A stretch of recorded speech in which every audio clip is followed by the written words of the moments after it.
Good morning and welcome to the July 2017 version of The Road To. I'm your hostess, Patti Morrissey, and we have some of our regulars and a new person that we're about to introduce running for the House of Delegates. But we'll start with one of our super old guys, Mike Lang. I don't mean it in chronological. I hope you're referring to my longevity on the show. Yes, exactly, of course. It's a pleasure to be back. Thank you for having me. I always love doing this show. Our regular viewers remember me as the token inside the Beltway guy. I was once upon a time sentenced to a brief term of office on the Arlington County Board. Subsequent to that, I got involved in party politics. I've done local unit chairman, congressional district chairman. I was on the state party executive committee for several years. And now I live in Alexandria and try and help like-minded people get elected to office. And participate in the debate on the show, too. Marlene, Barney. Longtime moderator, pundit, and co-producer. Thank you, Patti. Well, in addition to being the co-producer of this program, which has been running for a long time, I think like 19, 20 years maybe, and former co-host of the show, I also am a community activist, former educator, recovering teacher. John Flannery always says recovering something or other. So I'm a recovering teacher. Prosecutor. Former secretary and outreach co-chair of the 10th Congressional District Democratic Committee. Former member of outreach committee for the state party and former Sterling district chair for the Loudoun County Democratic Committee. So as you can tell, I'm a Democrat. Kind of involved. Yes, very involved. And we have our newest addition to this group here, Tia Walbridge, who is running for the House of Delegates in the 33rd District. Absolutely. Give us a little background on you. You're our special guest here. Well, I'm running for 33rd District Delegate. I am, first and foremost, mom to two amazing girls who are, one about to turn 7 and the other is 10. I am a sheep farmer and a small business owner in Western Loudoun. And the 33rd District is Western Loudoun and a big part of Clark and a little bit of Frederick. And just active member of that community, ready to represent it. Okay, and we'll get into some of your positions Absolutely. a little bit later. And last but not least, we are welcoming back our fabulous Phyllis Randall, who was a pundit for a long time on this show and is now the chair of the Loudoun County Board of Supervisors. So we're really happy to have you back in this new capacity. Thank you, Patti, and I'm really happy to be back. Well, first and foremost, like Tia said, I am a mother of two wonderful sons who we have launched and are now both in college. Thank you, God. I have been a community advocate in Loudoun County and at the state level for many, many years. I served as the chairperson for Virginia's Fair Housing Board. I am currently now the chairperson for Virginia's State Board of Corrections, and I am the chair at large for Loudoun County Board of Supervisors. I've lived in Loudoun for almost 25 years. It is a remarkable honor to be able to serve in this way, and I am having a fabulous time. Awesome. Thank we'll get you. into some issues and your Absolutely. job, too. Well, we wanted to start with just sort of a general, let our guests and our pundits pick the issue that you think is most critical in this last month period since our last show, and kind of throw it open to federal level, or if you don't want to address that, feel free to address another issue. But let me start with Mike, because he's our Republican here, and like to let you take a shot at kicking it off. Well, I think as a federal issue, in my mind, the single most dominant, critically important, absolute everything is the emergence of additional belligerents on behalf of North Korea. Their insistence on not only developing a weaponized nuclear bomb, but now most recently their testing of the intercontinental ballistic missile to the point where if they perfect the miniaturization of the weapon, we now have United States soil that is reachable by them with a nuclear weapon. By far, to me, the single most dominant issue that we're facing today. And I might add that I think so far the president is handling it exactly right. And what about how he's handling it, do you think is constructive? I think that, he has certainly put North Korea on notice that this is not acceptable behavior. It's just not, and we're not going to discuss it in more detail. He has given China one more chance to come forth and use their influence. It's apparent that the first meeting that President Trump had with President Xi was all good in terms of words, but that the Chinese did not follow up on what their promises were. So he's given the Chinese, one more time. His consultations with South Korea and Japan have been spot on. And most recently, his discussion, I guess yesterday or the day before, with President Putin, where he similarly raised the issue and said, this is in nobody's interest for these guys to do what they're doing, and you can do it with us, or we're going to do it alone, but we're going to stop them. And what are we going to do? Well, that's an interesting question. If we get some help and we can impose some real sanctions on them, it may or may not have any impact because we're not dealing with a rational actor over there, and he's proven in the past that in pursuit of irrational behavior, he would gladly starve his own people as a result of sanctions. Yeah. Hope springs eternal that eventually he will wake up, but I don't think you can count on that. Up to and including the measure of last resort, I don't think the president will hesitate when it gets to that point to use military force. Okay. Marlene, what are you focused on? Well, I do agree that North Korea is definitely right up there on the top.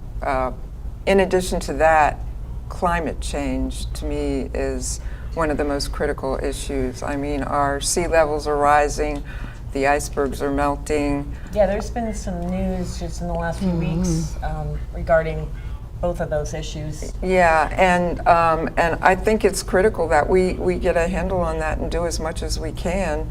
I think already, we should have been doing things, and we have done things, but not enough earlier. But now our present administration is rolling back regulations and trying to downgrade the EPA, and I think that's a really bad idea to not only deny that it's happening, but to do those things. I think we definitely need to take measures, and I'm not a scientist, but we definitely need to take measures. A long-time strategic issue versus Mike's crisis issue. Tia, what are you thinking about? What's in your mind in terms of larger issues? Both of these are very, very important and certainly at the forefront. I guess I would say probably the healthcare battle and getting healthcare not passed, strengthening the healthcare that we have versus dismantling it and leaving so many people. It is an issue that affects almost every American in some way, shape, or form. It affects our families. It affects our ability to make a living, be productive members of society. Most families in this country are one major health crisis away from bankruptcy, which then takes them out of the economy as well. So it affects every part of our ability to be productive citizens. What was your reading of Senator McConnell's maybe we'll have to work with the Democrats? Imagine that. Imagine working across the aisle. I think we need to be looking for ways that bring more people into coverage rather than leaving our most vulnerable, even more so. Yeah, I think there's a recognition that this is being brought to a crisis point, and it is. Maybe their bipartisanship might be the answer. Yeah, that would be fantastic. Phyllis, what's in the forefront of your mind? The answers from my three friends who sit here with me today tells us how many fronts we really are fighting on in this country right now, because all that was said was correct.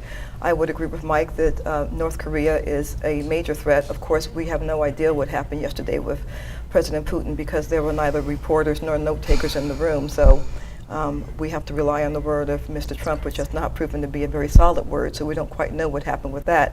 The meeting with President Xi in Mar-a-Lago, we do know that what may have happened with that, because of course it's an open meeting to anyone who wanted to be there, who happened to be walking by a table at Mar-a-Lago because they had a meeting right out front. At this point, it's a very hard subject, North Korea, because you are dealing with somebody who is mentally unstable. And so you just don't know how far you can push them. But I would agree that China is the linchpin to the problem, and they have to agree to hard sanctions, and they are really the only ones who have the communication with South Korea that we need. As far as the healthcare with North Korea, as far as the healthcare, you know, it is amazing to me that it's taken anyone this long to realize when you put two parties or more in office, you should probably try to work together and work across the aisle to get something done. And so I give Leader McConnell credit for saying we have to work across the aisle. What the House and the Senate passed out was both scored by the Congressional Budget Office, and you know, they are non-starters. And I am very happy that there were Republican senators who realized that these were non-starters, and we could not go forward with that. And truthfully, the best way to do this is to do it with both parties. The Affordable Care Act, there's not a Democrat that I know that hasn't said that there are some things in there that need to be, including President Obama, that need to be worked on. And so I think, you know, this is one place where you can stop all the partisanship and all the talking and decide to sit down and get to it and get with it. Climate change is a real problem. I believe in science. And it's a pressing problem, and it's no longer a question of if. And as far as I'm concerned, it's not even a question of who. It's real and it's us, but because it's us, each and every one of us on an individual basis can make a difference. And I think that instead of focusing on what is coming out of Washington or coming out of Richmond, I think would behoove every person to decide what they can do and what power do they have to affect the environment, because individually we all have choices that we can make that can positively impact the environment. And I think if we take that positive responsibility on ourselves, we will start seeing some changes. We need a whole show on those kind of choices, I think, just to educate people. Well, so that was our little warm-up. And now we're going to put the pressure on Tia. Because as this is your first time as a candidate, right? It is, yes. And so one question most people had when I ran was, what are you doing? What is your motivation? So we'll give you a little time to talk to that. Okay, no worries. Well, I have two small businesses, and I've been raising my girls and supporting. My husband is a disabled veteran. He's been working, continuing to deploy while working for the DoD. I've been supporting him. I hadn't been focused on running for office until fairly recently, but I cannot stand how my community is represented in Richmond. I can't. What do you not like? I don't think my community is represented. I think we are an amazing place to call home. We have, it's a very rural and semi-rural district with a lot of wonderful small towns, and I don't feel that the issues we face are really being brought to Richmond by our current representative. I think we need someone in there who, we are growing a fantastic agribusiness community, a lot of small farms, a lot of wonderful farm-to-table restaurants, a huge growing winery and brewery group, trying to add bed and breakfast so we can make it more than a daytime destination. Weekend destination. And I think we need a representative who understands what these businesses need. I've built one myself. I have a small sheep farm, and I think we need a lot more issues addressed to continue this. We would like to keep the area rural. We don't want to see it overdeveloped. We don't want to lose what makes it such an amazing place to call home, and I think that needs to be represented in Richmond a lot more. So that was really what pulled me in seeing the bills that were being put forward in my name, rather than someone focused on the issues at hand. We have someone focused on legalizing discrimination and pulling money out of public school systems, which more than 90% of the children in my district depend on to prepare them for their futures. I'm very focused on supporting our public schools. Both my girls are in Loudoun County Public Schools. Where do they go? They're at Round Hill Elementary. Yeah. I have starting second grade and starting fifth grade. Can't believe that already. God. Oh. Yep. My second one just graduated from college, so they're the same ages apart. Well, things like climate change, I think, as well, pulled me into this. I think so many of us prior to this past election were fairly guilty of thinking that we were making progress, that we were moving forward as a people, certainly as a state, Virginia, and not realizing. I mean, Virginia is, I believe, 48th in the nation on solar. We are so far behind the curve on a lot of these things, and I think think the election this past year was a bit of a wake-up call for an awful lot of us, myself included. And I've been not idle, certainly busy. Busy. I'm also a Girl Scout leader. I also volunteer a lot. I'm very active in my community, but I needed to do more and reprioritize. And I think our community deserves a representative from the community who understands the challenges we face. So. And kind of unique in that you're close to a populated area, but you're still trying to preserve that rural character and the rural economy Absolutely. and make the best of that. It is a tight line to walk, and it's certainly going to be the challenge coming forward for my district in the next decade, how to do that and how to do it well so that we don't lose that. Cool, awesome.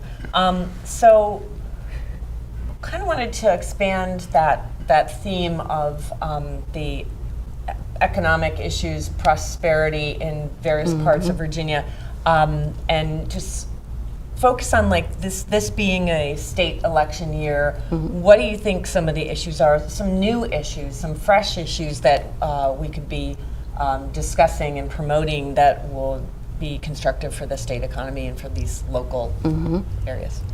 That wasn't very eloquent. It happens. Let me talk just a little bit about Loudoun County, because I'm chair at large of Loudoun. Loudoun is doing gangbusters economically. We are growing at an amazing rate, mostly because we have a very large data center market in Loudoun County. 80% of all the world's internet traffic travels through Loudoun County, and we are the world's data center capital. However, Loudoun County in Northern Virginia is going to very soon face a problem with housing affordability. And truthfully, the one thing that can negatively impact a very positive economic outlook is the lack of affordable housing. And especially in Loudoun County and parts of Fairfax County, we talk about housing affordability. We're talking about our service workers. We're talking about our firefighters and our sheriff's deputies. We're talking about nurses and police officers and teachers and retail workers. And when we discuss bringing large companies to this area, Nestle that's going to be located in Northern Virginia, we have to remember that if we want to house both the executives, but also the people who may clean the rooms. And so one of the, housing and economics go hand in hand. And I do not believe that in Northern Virginia we've seen that as a real issue, and we are actually pricing our workforce out of our house, out of our economy. Right now in Loudoun County, 29% of our career firefighters live in the county.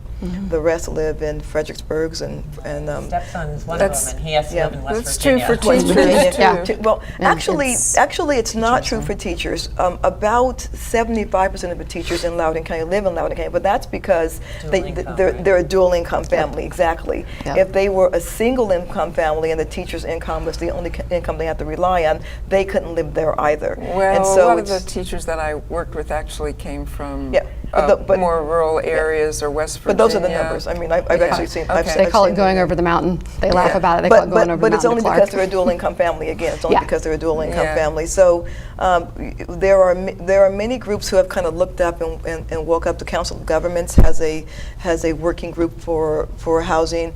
I recently talked to. What's the Council of Governments? I'm sorry. The Council of Governments is just that. It's an organization made up of governments in the Washington Capital Region, both Virginia, local governments. Local governments, exactly. Virginia, the District of Columbia, and Maryland.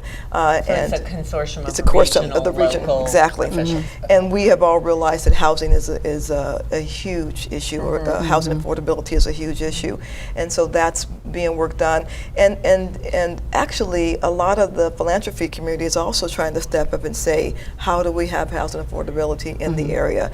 And so, we in Loudoun, we're working on economic diversity. We're working on bringing different types of businesses in Loudoun County, and we have just a fantastic economic director in Buddy Reiser, and it's going very well. But it will come to a screeching halt in Loudoun County and in the Northern Virginia area if we do not put in place places where people can live. So. Yeah, I would agree with that. Yeah, definitely. I mean, and I had, I remember when I ran for the school board, and you remember this. Yeah, But 2003. yeah. 2003. And at that time, and I don't know how that's changed because I'm not up on the numbers like you are, but at that time the average age of a homeless person was 9 in our area in Northern Virginia. And that is very, very sad. And along with that comes issues about food, you know, because food I know instability. I taught in a very diverse middle to low middle income school, and we were forever, you know, doing backpack buddies and sending food home because, and now Still I think do they're it. even trying to serve after school meals to some of the kids Yeah, because absolutely. They're doing a program they'll during go hungry the summer. otherwise. Well, and I would like Mike to come I'd like to ask Mike a question. You know, one of the things that's making that will make in the very near future affordable housing a problem is the proffer bill that was passed at the state level last year. You know, and it was a bipartisan disaster. Make sure you explain the proffer What bill, is because a that? lot of people don't know what proffers And it are. really Well, affects us. gosh, I don't think it's only an hour show. It's only Short an hour show. synopsis. In order to get certain concessions from the local government, developers will proffer to the local government Well, I certain don't know if we talk about bennies and- concession, Like roads, right? yeah, Like- like roads. Roads, Yeah. sewer Right. infrastructure. But one of the yeah, things that stoplights. some of the Green space. Yes. developers were willing to proffer was to say we will offer affordable housing in our development above and beyond what's required by the law, which is 12.5%. And there were some developers who came to us and said we want to be able to have a mixed-use community. We want people who work retail to be able to live here, and so we want to proffer above and beyond more homes. Well, the proffer bill now disallows developers from offering, and if they offer, we can't wow. accept it. So it's not just that we can't ask them; it's if they can't proffer a library, they can't proffer more Right. housing affordability. They can't proffer anything, even if they ask. And if they did, we could not accept it. Is it And seen so- as a bribery tactic? Or I don't know what is it's Or seen that at it's because gonna take away I from was just at an making event money? with Mr. Bill Howe, who's of course the speaker down in Richmond, and he said that he thought this was a nightmare of a bill, and I have to say it was truthfully a nonpartisan nightmare. Yeah. And I was in Richmond as the bill was very quickly being pushed through, and it was clear that this was something the developers had set with some leadership of both parties and decided would happen well in advance of the session starting. And I have not met one person, not even the developer community in my county, who think it's a good idea or a good bill, but it certainly hampers our ability to get affordable housing in Loudoun County and in that matter across Virginia. And what we're being told this year is that it won't come back up this year. By the way, the bill was put forward, and I need to say this, by Jill Bogle, who's running right now for Lieutenant Governor. It was a terrible bill, and she helped push that one right through. For communities I like didn't even mine know that are that. going to have large farms breaking up in the next several years, it really is detrimental to my district that would like to be able to come work with developers for our needs and not. As far as the state legislature, do you have some ideas to I guess probably working with Phyllis to make sure that the growth, if growth is going to happen, that it's truly smart growth, it's not just sprawl growth? Well, that is the challenge, Yeah. and that bill in particular can hurt us with that. Closing loopholes on zoning certainly is a big thing. They've been working very hard on that this year, and that's a big issue in our area as well. For developing beyond the water and the sewer system's capacities to handle is a big problem. And if you're looking at a little parcel that has been zoned RC in this case, and at risk of having 20 buildings put on it versus what our water systems can handle, that's a real problem. Yeah. Yeah, it's also a matter of doing, and you said the correct word, growing smartly. So in Loudoun County, the metro will be arriving in Loudoun County in late 2019, really throughout 2020, I have long said that I believe that housing density belongs around mass transit. Yes. And so instead of having sprawl, instead of trying to develop in Western Loudoun County, which I do not want to, I'll speak for myself, I do not want to do, you put development and you put it dense and vertical around mass transit. Grow up, and not out. That is the goal. That is the goal. And I just saw, sorry, Mike. We'll get back to you in a minute. But I just saw that the bridge/road idea, the outer beltway across to Maryland, that was, when I was running AA 16 years ago, was a huge issue, and then it got squelched. I heard that's reemerging. The first study on that, on the second, what's called the second bridge crossing across the Potomac, we got the numbers on it. The first study on that was done in the 1950s. So it's been going on for quite some time. Maybe time to update that study. Well, they were going to, and then I said the first study. They've updated it many times, and now what you have is not just a recognition that it needs to happen, but this time you actually also have support on both sides of the bridge that it needs to happen. You know, both Montgomery County and in Virginia, people realize it needs to happen. The question is funding. The question is landing sites, because no matter what's out there, we've not really talked about a landing site. Federal money, state money needs to go into that, but. And truthfully, for anyone who's concerned about the environment, what studies have shown is that cars, when they sit and idle, are much more damaging to the environment than cars that are moving. And so, when you think about the carbon load of all those cars sitting on the roads idling, that is an environmental disaster. You want to have a second bridge crossing for the environment, for transportation, for connectivity, for the economy, and at least in Virginia, there is starting to be a realization that this needs to happen. Maryland, maybe not so much yet. And that would be the extension of Route 28 somehow? We don't know. We do not have a landing That's site yet. right, So yeah. we're not. That was a feasible option when I ran. And Although Trump golf course is right over there. That might be a perfect landing site. I'd love yeah. that. Sounds good to me. I can't afford to play the course, so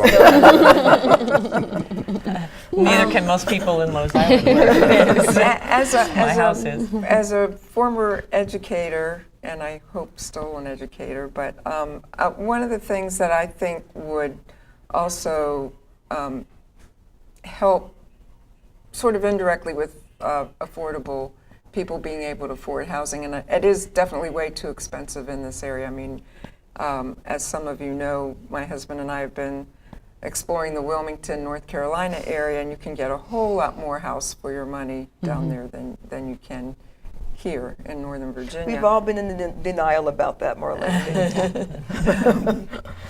But along with that, we need jobs that pay a decent living wage, and we need people that are qualified to hold those jobs, and jobs that are even better than a decent living wage, which means an educated population. And school is getting, or that is advanced education, is getting way too expensive. And I really feel sorry for the kids that are coming up in college this year and their parents, at this time, and their parents. Because I got a few years yet. I know we talked about it for an hour and a half driving up to our family reunion. My girls are both super stressed about their loan. I don't think, and it's a shame that kids graduate having that stress on them. I had like a $500 loan bill that I had to pay back when I graduated from college. I mean, that was doable. The money wasn't, the salaries weren't what they are now, but it was doable, My parents couldn't have afforded to send me to college. I mean, they paid for most of my education, and I chipped in some. I definitely could never have lived on campus at all, and I didn't live there for all 4 years that I went there, but, I couldn't have lived there at all. And I don't know how I could have put myself through college. It probably would have taken me It's a middle class suck, but I gotta let Mike. Well, I'm not. Sorry. Go ahead, So finish. so we need to make college. We need to make community college, if not free, at least very affordable. You know, we need to make 4 years college. We have to figure out how we can make that more affordable. Refinance the loans so that they pay lower interest rates like it used to be. Yeah. That was one of Hillary It Clinton's used to be half the prime rate, now it's double the prime rate. positions. Yeah. Bizarre. And also, we need to understand that not everybody wants to go to college or needs to go to college to have a good job. We need more vocational and trade school training, and we need to partner with private enterprises so that there's more internship and work and school Yeah, it's programs. more for everybody. And that would yeah. be better for the economy, it would be better for housing, it would be better for salaries, it would be better for a lot of things, Okay. you know. I might let Mike chip into that discussion, just because we're talking mostly economic issues. Is there an issue that you feel the Republicans in the state government are promoting that would be helpful to that? And what would that be? There are. First, let me address the issue of housing affordability. You know, you're discovering it in Loudoun now inside the Beltway. We've had it forever because they're just not building any more land inside the Beltway. Amazing how that works. That's why Mike Pence is talking about Mars, right? I guess. Is that where that came from? So here's the issue. Anytime you artificially restrict what people can do with their land, and you know, I grew up in a high heavy hand of government state. We had zoning before everybody else, you know, did and stuff like that. So I know and understand what it does. And in fact, in a lot of cases, I actually support it because I think it's important to receive the benefits of that. But every time you do it, no matter how heavy-handed or light-handed, what you're doing is artificially restricting somebody's ability to put less expensive housing in that area. And it may be a very worthy goal, Tia and Phyllis, to preserve the western part of your county as a more rural, less densely developed, et cetera. But that's exactly where you can find more affordable housing, because ultimately housing is a function of supply and demand. And if you take the ability to create more supply off the table and force it into areas where it's already high cost in the eastern half of your county, particularly in and around the metro, where it could there's no more expensive place to build housing than in the bullseye of a metro station. You're acting against your interests of I cannot affordable tell you housing. how incorrect you are and at how many levels you're incorrect. How much time do we have? Houses. Houses are not a with function of houses supply and with demand? Of course houses they are. come children, Yeah. and you have to educate them. And educating children is one of the most expensive things we do at the local government level. With houses comes building roads, with houses comes sewer and water, with houses comes fire and rescue, with houses comes More police. more police officers. That all comes with houses, and so it actually costs more. It would cost us more in the West to keep building houses. Everyone- in the You're West. not paying for Not- them. Not to mention, we actually have a robust rural economy that relies on farms. That I didn't relies say on it wasn't wineries worth and trying to breweries, preserve, Phyllis. I that- conceded up front that it may be a very worthy goal. But when you take away off the table the ability for someone to develop it for lower cost housing, you're defeating your own purposes. We need to find ways to do what we're already developing and add in lower cost housing. A piece of land sitting there is not costing us anything in taxes. We all don't have to chip in for just a piece of land sitting there. As soon as you put a house on it with children that need to be educated, water and sewer that needs to come in, roads that need to be built, you're never going to get a tax value out of that house that is close to equal to what it costs you to supply services to that house. And that's why we used to have proffers to put those things in. But Eastern Boy, didn't we Loudoun come full is- circle on that? But Eastern Loudoun is as affordable as it is because Western Loudoun is still rural. If we develop all of Western Loudoun, the taxes for everybody are going to go up. Sorry, choking on my own spit. So, Patti, to answer your question directly about what is the economic issue of the campaign, as far as I can see it, Virginians have not had a tax cut in 40 years, and I think that the proposal from Ed Gillespie for an across-the-board tax cut that will benefit all Virginians, create more money in the economy for investment and economic expansion, is certainly what we are going to try and make the signature issue of the campaign. And I think that, to the extent that you believe in economic expansion and job creation and things like that, an across-the-board tax cut is the most logical solution. I'm looking forward to it. And that's like 40% for everybody? What is the exact proposal? I don't think it's 40% for everybody. I think it's... I thought I heard you say 40, sorry. Oh, no. No, it's across the board was what I said. Okay. So everybody gets the same percent. I think it's 10%. It might be something else, but I think it's 10%. And then what pays for that?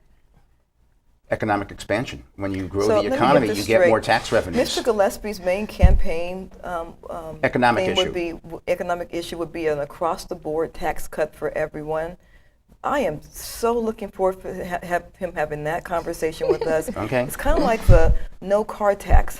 He won, but then what happened with that? What exactly? How did that work out None for of us us? are paying. That how worked did out How fabulously. did that work out? If So you- if that you is take a the poll of main voters, goal, they will not be absolutely in favor of it. Increasing jobs is not the main goal. Not increasing trade is not the main goal. But across-the-board tax cut is Mr. Gillespie's main All right. economic issue. I'm going to leave us today, get on the phone with Mr. Northam and say, Ralph, I should just start calling you Mr. Governor right now, Your Excellency. right. And that is Mr. Gillespie's main goal that he's going to have. So, Phyllis- Because I will say, I was with Governor McAuliffe yesterday, and the amount of economic expansion and job growth that we have had under Terry McAuliffe has been far and above any other governor. Virginia has fallen from number 1 as a place to do business to number 9 under Terry McAuliffe. We have had more. The job growth has been astounding.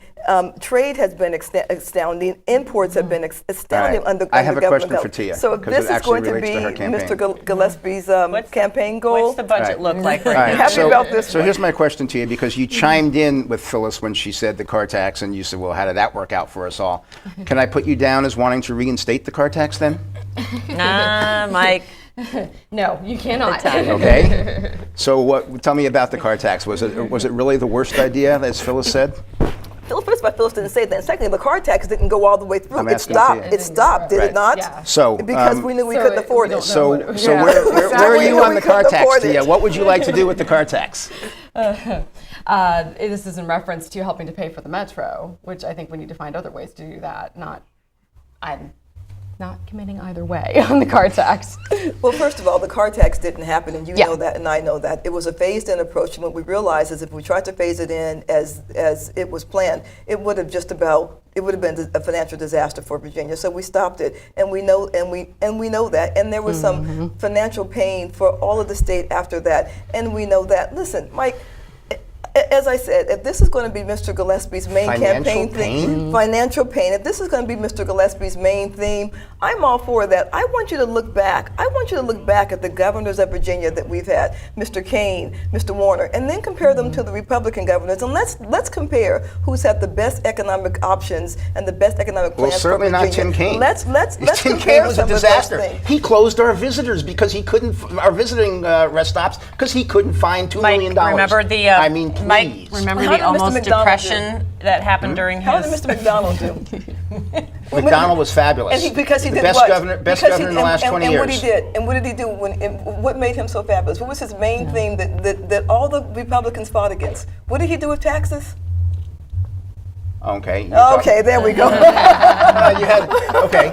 So There we go. There we go. It wasn't all. It was a very bipartisan and the correct effort thing to do. to find money for And a Northern correct Virginia thing to do. transportation, And a correct thing to do. which Tim And Kaine by the and way, Mark who Warner fought against never that? addressed. Who fought against that? Who fought against McDonald doing that? Oh, I guess you probably Mr. have. LaRock, for one. Mr. LaRock, I was for going to one. give you another one. I don't. Mr. LaRock, for one. So Was LaRock in then? I thought he was. Mr. LaRock ran on that. That's how he beat Joe May. Yeah. Okay. Yeah. That was the. Joe May's a good guy.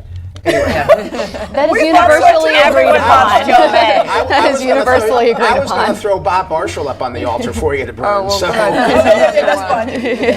Well, on that note, let's let Tia speak to the differences between her and Dave LaRock, the incumbent delegate. Well, I think the biggest difference is I'm very much a stakeholder in my community, in particular with public schools. My kids are in public schools, and I understand, I've seen firsthand the challenges they face, and I think we need delegates who are going to support the needs of all of our kids in that way. I have faced the same challenges of many of the small business owners growing a small business in our community. I think that is really where I'm going to be able to be a good advocate for people because I face the same challenges. I know what they need, and I'm certainly very open to hearing from any of them. That's another. When I first heard him speak at a town hall event, This is what motivated you? this was the final straw. It was not Okay. the motivation. I had been thinking about it for about a month, and this is what pushed me over the edge. He was speaking to a room of about 100 very angry constituents. It was this year's legalized discrimination bill. It was HB 2025. That was the biggest thing people were talking about. And one very brave soul stood up and said, all right, if all of your constituents stood up here, how many of us would it take for you to vote no on this issue? What was the issue? I'm sorry. It was this year's version of the legalized discrimination bill. It's the same bills that get other states boycotted. Everyone was very upset about it, understandably. And it also is just what very is the legalized discrimination it's about? the bathroom bill. bathroom bill. Yeah, it's that. And You it's- have to declare your Yes. gender before you enter a bathroom, I guess. Well, and for a state, for someone in particular who claims I don't to be, find that unreasonable, but Well, normally you can just tell, but it's Yes. really up to the person. Anyway, I don't want to get into that. No worries. Tell me about. So he anyhow, was voting yes for the. He was voting for it. for that bill. Yes. And this very brave soul stood up and said, how many of your constituents would it take standing here to say this is not our values, this is not what we want you focused on, this does nothing to help our economy, it puts our economy at risk. Mm-hmm. How many of us saying that would it take for you to vote no? And he said, it did not matter how many people said that. Now that he was in, he would vote how he saw fit. It is not a representational democracy. We got a lecture on constitutional republic, and it did not matter how many of his constituents felt that way about this bill. And that, for me, was the final straw. I think, as elected representative, we need to be listening to the people we represent. We need to be available to them. We need to be there to hear from them and represent them in their needs and their values in Richmond. And that's what pushed me in. Okay. And just from an issue standpoint, I know we've talked about the representing small rural businesses, which would be really important to your district.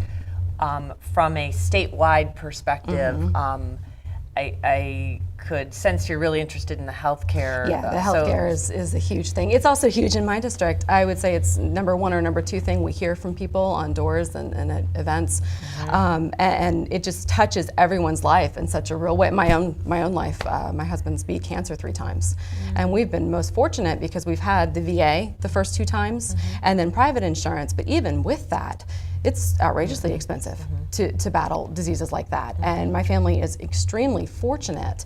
At the same time, even within my own family, my mother was in between positions, sold her house, had a nest egg, moved with the nest egg, and was planning for a new job, which fell through. So she had about 2 months where she was uncovered. She broke her ankle, just stepping down off of a porch. She never went to the hospital. She knew if she did, she would end up losing that nest egg or a good portion of it, and she needed it to, move again. So it healed naturally, whatever that means. So how long now before we have a re-break, or we have permanent arthritis set in, or something else that takes her out of the workforce and makes her so she's no longer productive? It affects all of our families in such a real way, and that Those is are 2 good yeah. examples. Yeah. Marlene, do you, with your experience in politics in general, what do you think should happen at the state level with respect to that issue, the healthcare issue?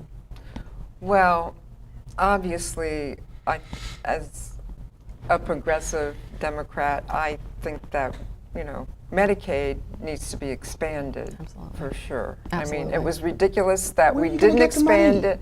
We would have been getting federal money, and But it's not there. You know, but you know, what's the point of having people? And now we're going to. How many if this people bill get injured passed, that come out of our we're going to have more people that off are of no longer health care. contributing to our economy because Yeah. of the lack of health care? How Yeah, does they that affect can't- our economy? Yeah, My not- question to you is, you know, the federal money is not there. It just doesn't happen. So now I keep hearing, in fact, on your website, we have the need to expand Medicare to Medicaid to cover the 400,000 Aren't that. you planning on covering hang on. tax cuts Now, from here's what I want to know. economic growth? Since the federal government is not going to give Virginia the money, how much is this going to cost Virginia? Well, how much is it gonna And cost- where's the money going to come from? How Yeah. much does it cost Virginia now to pay for people who don't have insurance to go to Right. the hospital? when they Nowhere have near medical as much as emergencies? Medicaid And if it expansion goes would. back I don't Nowhere think it's near. possible to even. Yeah, that's not true. If at it all. goes back to pre-ACA, then more people were using the emergency room as their primary medical care. Yeah. You know, And that they They're aren't- still using it. that They're cost still using it taxpayers more. because That cost is passed on to us because the hospitals aren't going to foot All the right, bill so for let me that. get this straight. Part and parcel, I think Virginia now pays about $8 billion a year in Medicaid. So part and parcel of expanding Medicaid, you would agree to an absolute cut down to $7 billion or $6 billion because you're guaranteeing me we're going to save that money by expanding it? Is this what you're telling me? How are you? How are That's we? what it sounds like. I would say that President Trump has been proven to not say true things on a regular basis. The one true thing he has said, maybe one of three true things that he's said since he's been president, is that healthcare is hard. It's hard, and you know, the fact that we've been dealing with this issue for, my gosh, how long? For generations shows that it's very hard. The Affordable Care Act moved us along the path. But as I said earlier, no one thought that where it ended up was where it needed to be, and everyone knew that there were issues that needed to be revamped. Is single payer the answer? I don't know. What we California need to do, said not. So California has said what we California need to said do not. not. They said What we there's need not to enough do. money in the world to pay single payer. That is true. Although other countries have figured that out. What we need to do is By rationing is healthcare, to that's have the way they do it. smart people come back to the table and not. And truthfully, this is one of these issues where politics should come out of this issue. Economists should come in this issue. Healthcare providers should come in to this issue. Sit at the table. Don't force bills through in a month in the back room in the dark. Everyone have a discussion with the American people. Have a discussion that's with just- ethicists, people who are medical ethicists who really know what they're talking about. I will tell you, I don't know the answer. And the Affordable Care Act wasn't the answer. What the House put forward, I don't even know what they called that, wasn't the answer. What the Senate did in the back room wasn't the answer. We need to all stop politicizing this issue, take it very seriously, get to the lives. table with all smart voices who want to be involved with this, bring economists, bring care workers to the table, and let's figure this out as a country and stop this back and forth that is actually causing people to have long-standing health care issues that The disturb problem their is, lives. Phyllis, that we're pursuing two, and we probably agree on the goals, but they're two diametrically opposed goals. You want expanded coverage so as many people as possible can have it, and you want to drive down the cost. It is just, it's incongruent. They're working at opposite ends. If you expand, you're going to spend more money. It's going to be Which is more why, expensive. If you try and make it the more response you affordable just for gave everybody. me was a political response, and I understand it's a political show and we're talking politics. You gave it a political response. I'm saying this is one of those times when politicians should step aside and let other people who actually may know better and actually may have Okay, but different what's the ideals goal? Is the come- goal to drive down the cost, or is the goal to expand the coverage? Because they work at opposite ends of the spectrum. I've asked this What is the goal? I think the goal. You can't get them both. I think the goal is to have more money in prevention. That's the first thing. Yeah. Yes. That's the first thing. Have more Absolutely. money in I agree. prevention. Have more money in education. Because once you do that, it will drive down the cost further down the line. So and again, I'm not I'm just, this is just my opinion. So that's the first thing. Put more effort and time in education and prevention than you do down the road, because then you won't spend that much money down the road. So that is the first goal. And we don't do that. We don't do that here. Well, I've asked this question on the show before, too. We have an education system that is a not-for-profit service to the society to educate our children and to make them, I'll give them the opportunity to be productive adults. Why is it that we have a healthcare system where people's lives are at stake, that we're fine with it being profit? We're fine with, I was talking to a friend of mine who works for a big healthcare consortium. I said, how much does your CEO make? She had no idea. I looked it up. I said, what's his name? I looked it up. $9 million salary a year. Yeah. And I asked her, she's a Republican, and I asked her if that's like fine with her. And she was like, well, he has a hard job. But $9 million versus what the president gets paid, what justifies that? I mean, you are correct, Mike, that you're looking for money shifts, right? If you're gonna take care of people, it's gotta come from somewhere. I agree with Phyllis that prevention is a huge part of it. Huge. But we have so many plans out there that are just catastrophic because according to the actuarial tables, it's only a tiny fraction that my stepsons are going to actually have anything catastrophic happen. So they're just shoveling money at $1,500, what do you call it? Deductible. So in other words, any kind of prevention that they want to partake in is right out of their pocket. So where's that balance? Healthcare is a big business, and I so agree that prevention, we need to have a culture that is about being healthy and preventing illness. And what we have is a culture that wants people to be sick and stay sick.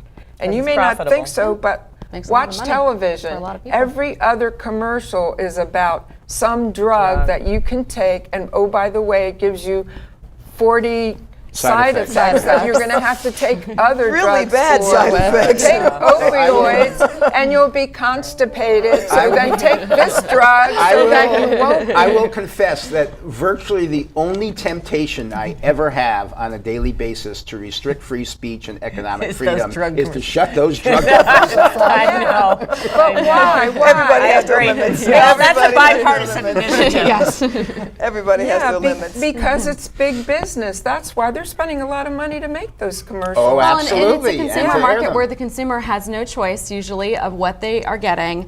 You can go to a hospital in one area and have your MRI that day be $3,000, and a hospital right down the road, the same MRI is $5,000. No rhyme or reason to what's at the difference, and no control for the consumer going in there to get that. And I will say it again, and this is somebody who sits in a political office. It is because politicians are making these decisions, and these are not decisions that should be made by politicians who do not know what they're talking about. It just So is. let's get the government out of it, and let's just let the market take over. Well, not so. I do believe that we should have ethicists, we should have medical experts, we should have economic experts who sit at the table and have these conversations. I mean, for the House to push through a bill in the back room in 30 days just to say that they got rid of Obamacare was so ridiculous. I mean, it just was. Well, imagine what would have happened if they'd spent the last 7 years working with experts to improve The Affordable Care Obamacare and make it what it needed to be for all people, as well as It'll to keep never costs be. down. It'll never be what I want, and because it's government controlled, and I don't want that. I'm one of those people. better I've if it's confessed this corporate before. controlled than I'm one of those much better than government controlled. Much better. So the CEOs can make millions. CEOs can make millions. I'm one of the everyone else I'm is- one of the poster boys who got totally screwed by Obamacare. Okay, I had a nice plan, individual market. They had a nice rating on me because I'd been with them for years and years and years, and I was just happy as I could be. And my coverage, my deductible went up by about $5,000, and my premiums went up by about 400% as a for result of every story Obamacare. like that, there's a And- story of somebody. I know, Is that who the was government's saved, fault or but is that no, the insurance company's fault? That is the exactly. government's fault because my policy was outlawed. And so then I had to have a Obama-approved policy, and that's what it did But to me. Mike, for So, every you know, story like yours, Phyllis, there's a I don't want to hear. well, Maybe you know, all right, I got hey screwed. guys, I hey understand guys, that. this I- like we all agreed this is incredibly complicated. I is think it was a hard. good discussion. We have to wrap up because we only have a few minutes left, and I want to give both Phyllis and Tia some time to talk to their agendas. Let's start with you, Phyllis, and let Tia wrap up. We've got 2 minutes. What am I talking about? Just lost me on that. a quick, how's it going in Loudoun County? Well, first of all, as always, I want to say to the people of Loudoun County, thank you for allowing me to serve as your chair. It is a wonderful position that is challenging in all the right ways.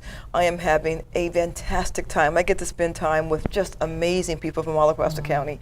And I get to spend time with young people all the time. And you know, for all the complaining about our young people and calling them snowflakes and all these types of things. We have incredible generations coming up, and for anyone who doesn't think that we are in good hands in the future with bright, intelligent, passionate young people, they are wrong. Spend some time with a 16-year-old, a 15-year-old, an 8-year-old, and you will be just amazed at what you hear from them. So it's going wonderfully in Loudoun County. I could not enjoy it more.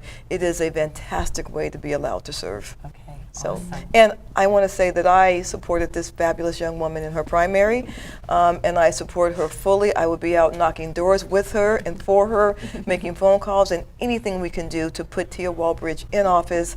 I am on board. Okay, and we'll let you, Tia, wrap up with what do you want the voters to know about you? What are your top 3 things about you?